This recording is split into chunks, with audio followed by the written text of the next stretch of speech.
Well, hi everyone, and welcome to the Infinity Futures Daily Trading video. My name is Raleigh White, and I'm here to talk to you about the trades we took in our live trading room on Monday, December 15th, 2014.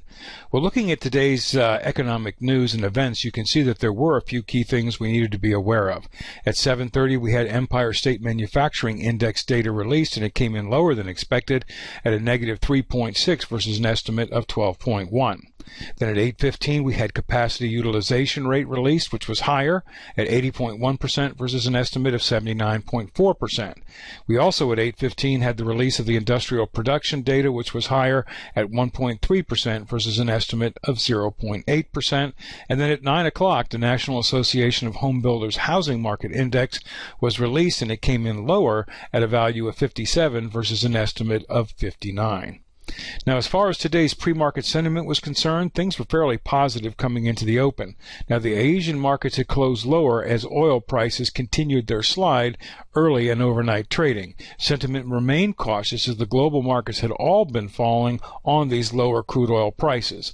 We saw that the worst performing markets were the Japanese Nikkei. It closed down a negative 1.6% after the Tonkin Economic Survey showed worsening business sentiment in Japan. We also saw that Australia was off 0.6 of a point as falling commodity prices were not only dragging on the mining sector but also impacting the budget outlook for the balance of this year and into 2015.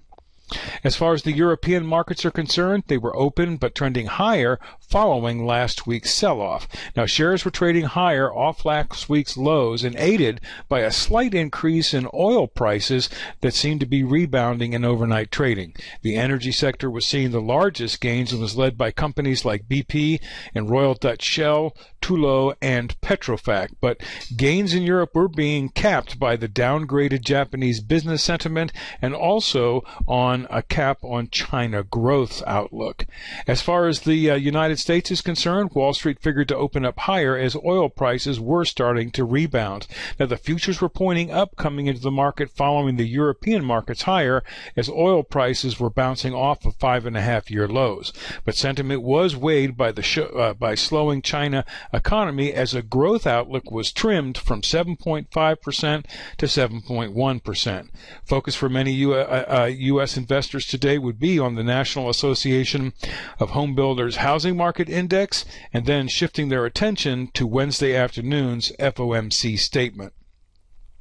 As far as my trading activity was concerned, I attempted 7 entries in the market, and I was filled on 2 of these in the Euro FX futures and the crude oil markets.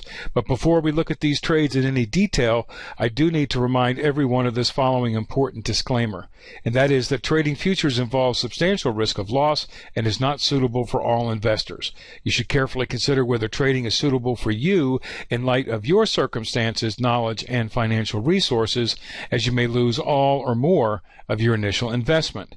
And always remember that past performance is not necessarily indicative of future results. Well, turning to the charts, let's begin here with the E-mini Dow market. And you can see right here at the open, we saw a couple of opportunities.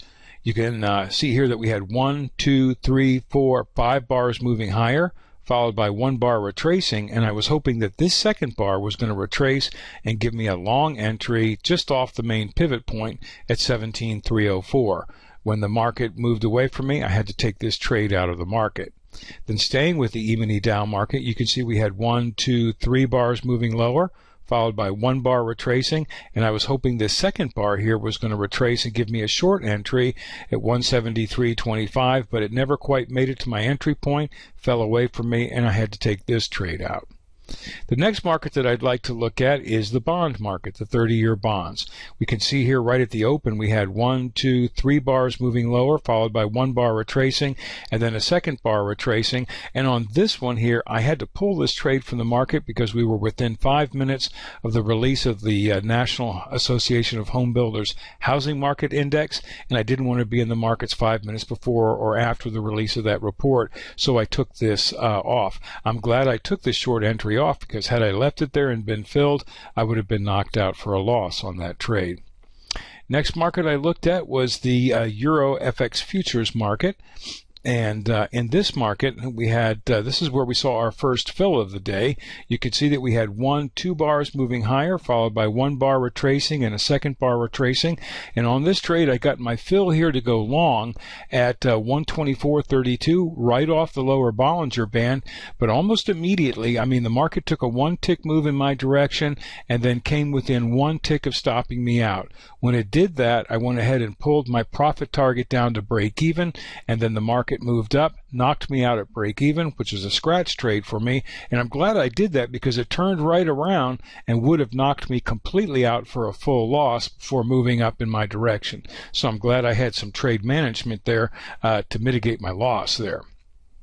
Staying with the Euro FX futures market, you can see that we had 2 bars moving lower, 3 bars moving lower, followed by 1 bar retracing, and I was hoping the second bar was going to retrace and give me a short entry here at 124.40, but the market fell away from me and I had to take this trade off. That took my attention over to the crude oil market, and looking at crude oil, we can see here that about midway through the trading session, we had 2 bars moving lower, followed by 1 bar retracing, and I was hoping that this second bar here was going to retrace and give me a short entry at 57.22, but it didn't, and when the market moved away from me, I had to take this trade off. I also kept my eye on the crude oil market, but at this point in time I was looking at my point and figure charts.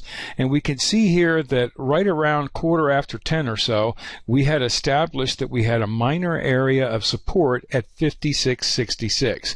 And as prices started to move down into this area, I was sitting here with a long entry, just looking to scalp this trade, risking 10 ticks to make 5 ticks on this. Well, you can see prices came down.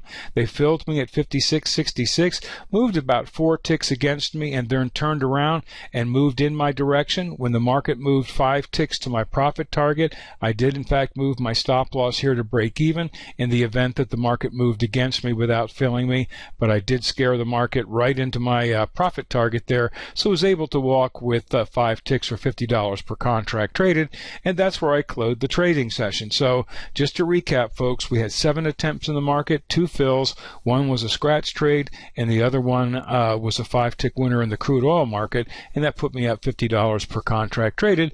Looking forward to seeing what kind of opportunities might present themselves tomorrow. Well, looking at tomorrow's economic calendar, you can see that there are a few things that we need to be aware of, but the key ones are going to be occurring prior to the open of the U.S. trading session. At 7:30, we have the release of building permit data, and we also have housing start information coming out. And then shortly after the open of the U.S. markets, at 8:45 here, we have the release of the flash manufacturing PMI data. So individually or collectively, each one of these reports has the potential to move the markets, and hopefully it'll give us some volatility that we can trade. And with that, I want to thank you all for watching today's daily video. I wish you a pleasant evening. I look forward to speaking to you tomorrow. Take care and good night.